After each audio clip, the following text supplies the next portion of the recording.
Zaki Ardiandewi. Saya Guru BK SMP Negeri 2 Ponorogo. Menerima konseling itu bukan hal yang mudah, bahkan bagi guru BK sendiri. Dan hari ini saya mau membagi praktek baik bagaimana teknik konseling yang baik kepada Bapak Ibu guru yang non BK. Hari ini saya mau sharing praktek baik terkait soler dan juga WDIP. Mari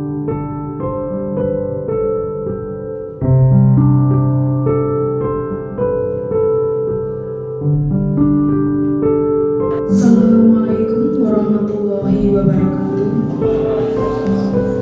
Marilah kita menyanyikan lagu Indonesia Raya dengan irama 4 dan 4. Kalimat ini Zaki selaku Fasda mohon nanti disampaikan secara detail sehingga Bapak Ibu yang hadir ini bisa melaksanakan dengan sebaik-baiknya.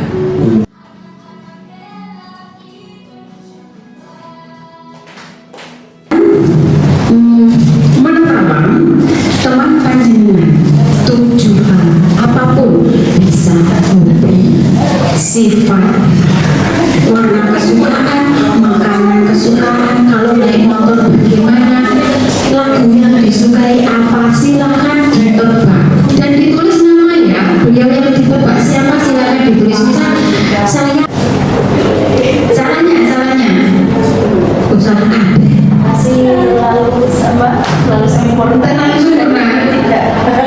Berarti saya adalah inilah yang akan kita lakukan terhadap siswa-siswi kita. Ketika pertama kali kita masuk ke dalam kelas, kan kita bisa menebak biasanya cah ini kan gitu. Yang ada 22 anak pasti ada 1, 2, 3 ataupun 15 yang kita akan menebak cah cilan pasti ada. Jadi kita tahu kita cah dia pasti kita punya tiba-tiba menjadi ahli lucu seperti ini. Bunyinya tiba-tiba ahli lucu terhadap Mbak Isti. Bolalan visual. Ketika kita menebak siswa-siswi, ada nggak kemungkinan kita salah deh? Izin. Pernah mengalami? Ceritakan pada saya. Sosok A ini terus orang-orang kayak diatur dengan latar belakang yang bla-bla seperti itu, ternyata di luar dugaan seiring berjalannya waktu malah si A ini yang membuat saya lebih bersemangat. Nah seperti itu. Jadi dalam prosesnya kita tidak bisa langsung menghakimi bahwa pandangan awal itu atau casing yang melekat pada diri seseorang itu sesuai dengan isinya. Jadi seperti itu. Belum tentu apa yang kita tahu di awal itu benar pada akhirnya. Mungkin Bapak Ibu sampai Kalau di mappingnya guru-guru untuk model yang kemarin itu ternyata ketika kita kasih tanggung jawab, mereka itu bisa mempertanggungjawabkan tugasnya mereka. Jadi kan manusia butuh 2 kaki untuk berjalan, sama juga ketika pikiran itu butuh 50% mengungkapkan pandangan kita terhadap seseorang. Pikiran tentang mbak ini, mbak ini, dan selain sebagainya. 50% nya masih kosong. Ketika kita sudah berpikiran jelek tentang anak tersebut, berarti kan kita berjalan pakai 1 kaki. Nah, cara kita berjalan menggunakan 2 kaki kan menimbulkan kesan dengan interaksi. Dijak omong siswa ini ternyata anak itu begini akhirnya seimbang. Ketika kita masih berjalan dengan 1 kaki pikiran kita menimbulkan kesan yang buruk terhadap murid kita tersebut. Menurut saya. terima kasih Pak Isa, beri ulas untuk Pak Isa. Luar biasa, baru 2 halaman. Kita tidak boleh labeling kepada anak, tidak boleh judging, dan menurut Pak Yosa, ketika kita labeling, kita tuh jalannya 1 kaki, kan lucu, gak seimbang kita menilai anak. Berarti kita sepakat hari ini kita baru pertama bertemu siswa itu tidak boleh labeling seperti apapun bentuknya. Sepakat ya Bapak Ibu Guru? Oke. Untuk Ya langsung diisi scroll ke bawah. ya, langsung diisi bawah. Ini lebih cepat dari kemarin. Baiklah, terima kasih untuk yang visual. Yang terakhir, berdasarkan studi kami menemukan 3 hal yang menjadi bersama kami. Yang pertama adalah kami ketika menemukan sebuah materi atau konsep baru, kita membuat namanya peta konsep, di mana peta konsep itu memudahkan kami untuk. Terima kasih Pak Ibu, untuk Pak Ari, Bapak Ibu guru. Oke, dan ini semua kita sudah paham ya, bahwa ternyata kita saja sebagai guru itu memiliki gaya belajar yang tidak sama, dan bahkan antara sesama visual, sesama auditori, dan sesama kinestetik memiliki cara yang berbeda. Nah, untuk itu jadi karena setiap murid memiliki, kenapa saya memilih, kenapa kita sebagai Bapak Ibu guru memilih mengetes dulu, ibaratnya tes 3 gaya belajar siswa, karena setiap murid memiliki cara belajar yang berbeda, membantu guru menyesuaikan metode dan media pembelajaran. Otomatis metode untuk anak visual dan kinestetik berbeda, untuk anak auditori juga berbeda. Begitu. Kita tidak bisa menyamaratakan, tapi ketika kita tahu di kelas mayoritas visual kita punya langkah seperti apa kita akan memberikan materi, dan berarti lebih banyak ke visualnya. Berikutnya, meningkatkan efektivitas dan hasil belajar siswa, membuat siswa lebih mengenal cara belajar dirinya, mendukung pembelajaran berdiferensiasi, dan memperkuat layanan BK bagi siswa yang kesulitan belajar. Kadang siswa tidak tahu cara belajar, tapi ketika sudah kita tes, oh ternyata kamu auditori, caranya gini loh. Nah, itu di mana?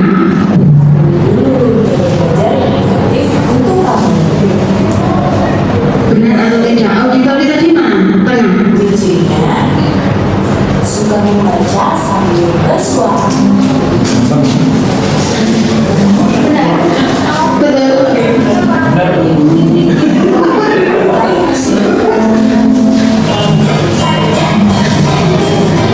Akan kita rekomendasikan untuk siswa.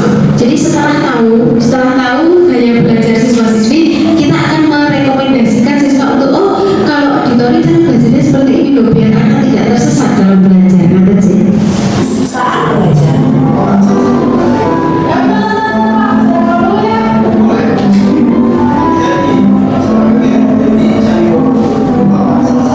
Belajar dengan cara tanya jawab ala guru dan murid.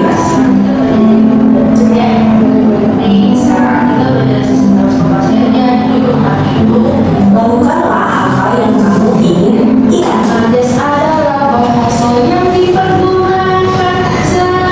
Itu bisa dihafal, serius.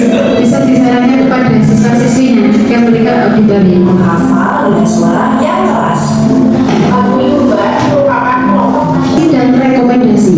Jadi dari gaya siswa itu akan saya dapat persentase. Semisal di kelas itu ada 40% auditorial, ada 30% visual, dan sekian persen kinestetik. Dan dari itu akan ada yang namanya interpretasi.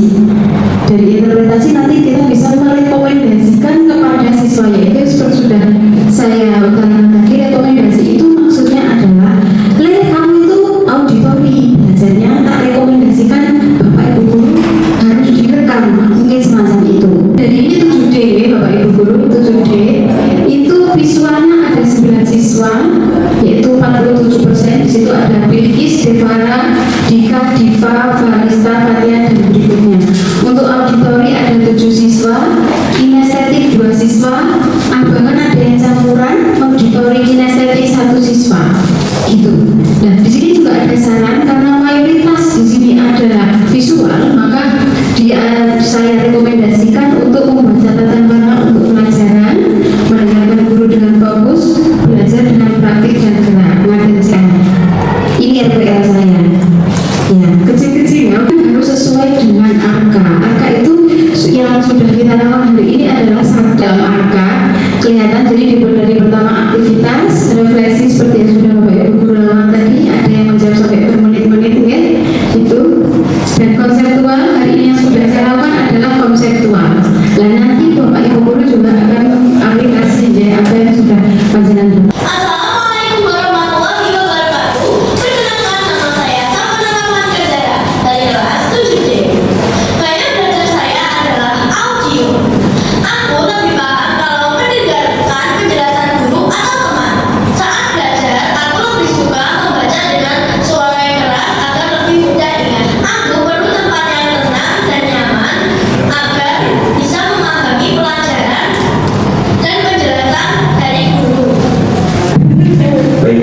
kasih Bu Zahia atas waktunya.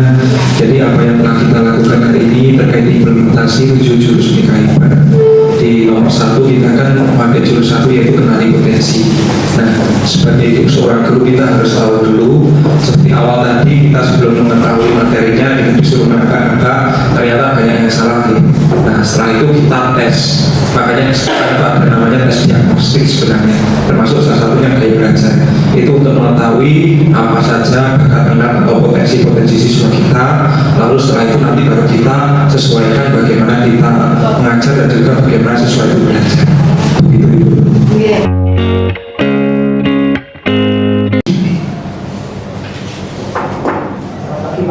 Ya, saya masuk. Bisa gitu Pak. Ya. Sebenarnya memang Pak, saya Yama dari kelas 12 IPS 5. Saya mencoba tapi saya nggak tahu mau mulai dari mana. Jadi saya ke sini ulang itu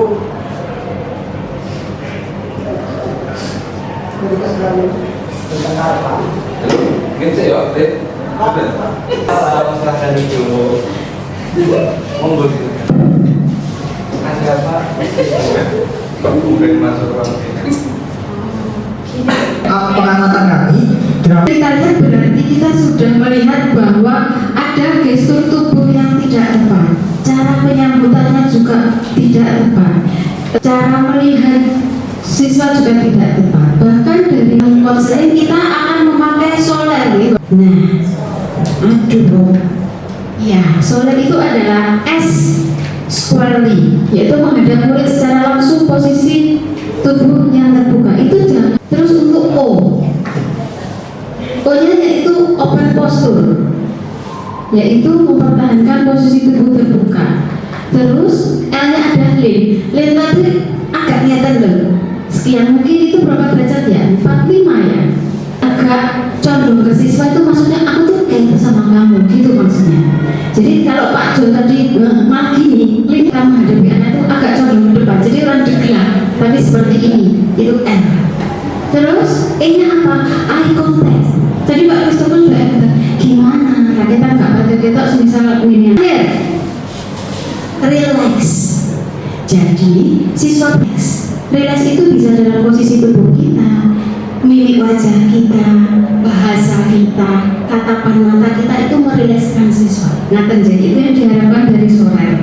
Jadi secara keseluruhan jiwa raga kita, mata kita, bahkan suara kita pun itu membuat siswa rileks. Jadi suara tone yang rendah, besar seperti ini itu akan membuat siswa rileks. Dan di dalam soler itu tidak boleh jika nih Bapak Ibu, itu akan ada batas antara kita dan siswa. Juga tidak boleh sedekap.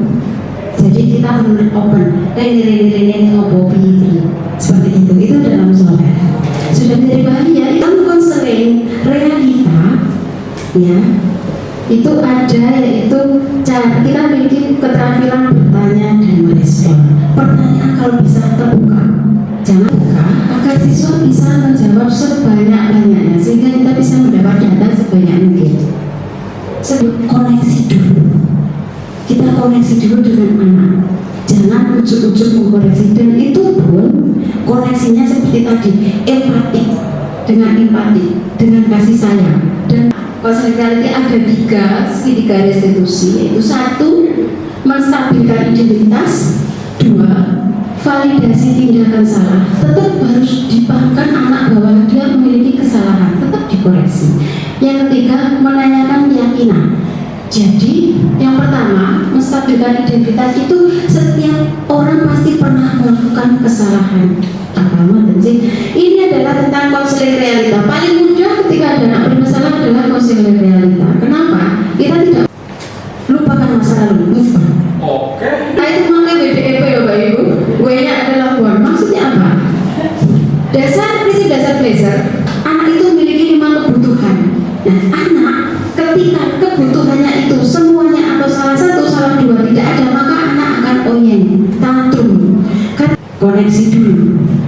Jangan langsung judging, karena memang dia apa sih yang kamu inginkan, apa sih keinginan anak. Setelah itu duit dan direction sing wis dilakoni apa dan kita direct, kita arahkan menuju yang lebih baik. Setelah itu evaluasi, kira-kira setelah itu planning yang akan dilakukan agar masalah ini selesai itu harus memakai SAMIC, itu simple, sederhana, segera, bisa diukur dan konsisten gitu, bisa dilaksanakan. Satu rencananya adalah planning dia ketika dia memiliki keinginan untuk memegang HP temannya itu istighfar. Sebenarnya ketika kita memakai konseling realita dengan WDP, siswa pun bisa menyelesaikan masalahnya sendiri dengan terukur. Kita monitor. Assalamualaikum warahmatullahi wabarakatuh. Perkenalkan, nama saya Ira Sustawati. Saya dari guru mata pelajaran bahasa Indonesia. Di sini saya akan berbicara terkait dengan testimoni pendampingan implementasi 7 Julaki Ardiana Devi dan juga Bu Nur Azizah dari Fasnas PBGTK. Nah, apa yang saya peroleh kemarin yaitu banyak sekali. Salah satu contohnya itu saya juga belajar bahwa saya menjadi guru itu kita juga harus terbuka terhadap siswa, kita harus peduli terhadap siswa dengan cara penanganan siswa di BK, bagaimana cara kita menyapa siswa, bagaimana kita bertanya kepada siswa, kita harus memposisikan dulu di posisi siswa ketika siswa ada masalah, menghargai privasinya. Sebagai BK kita tidak boleh menyebarluaskan privasinya, kita harus tempatkan di ruang khusus di dalam BK, terus kita duduk berhadap-hadapan, tidak boleh kita menyilangkan kaki, kita harus terbuka, posisi tubuh harus condong ke depan 45 derajat, dan kita menanyakan apa sih masalahnya, apa sih yang menjadi kesulitan kamu, seperti itu. Terima kasih, itu testimoni dari saya. Semoga testimoni ini bisa mengajarkan saya ke depannya untuk menyebarluaskan di pembelajaran saya setiap harinya. Wassalamualaikum warahmatullahi wabarakatuh. Waalaikumsalam. Assalamualaikum warahmatullahi wabarakatuh. Perkenalkan, nama saya Andika Yudawardana. Saya guru bimbingan dan konseling dari SMP Negeri 2 Ponorogo. Hari ini saya mau memberikan sedikit testimoni terkait dengan pelatihan best practice ini, berbagi praktek baik yang telah dilaksanakan dengan pemateri Bu Zaki Ardiana Devi. Saya mendapatkan banyak sekali hal yang saya dapat terapkan nantinya pada siswa-siswi saya, terutama tentang jurus 1, yaitu tentang jurus yang kelima, yaitu jalin koneksi, di mana saya mendapatkan ilmu dan pengalaman bahwasanya sebelum kita menerima siswa kita harus memberikan sebuah topik netral supaya hubungan itu terasa hangat, baru kita mendengarkan dengan baik apa yang diceritakan, dan akhirnya kita nanti bisa merefleksikan perasaan-perasaan dan juga bagaimana solusi yang didapatkan. Mungkin begitu yang bisa saya sampaikan. Apabila ada kurangnya, saya mohon maaf. Saya akhiri. Wassalamualaikum warahmatullahi wabarakatuh.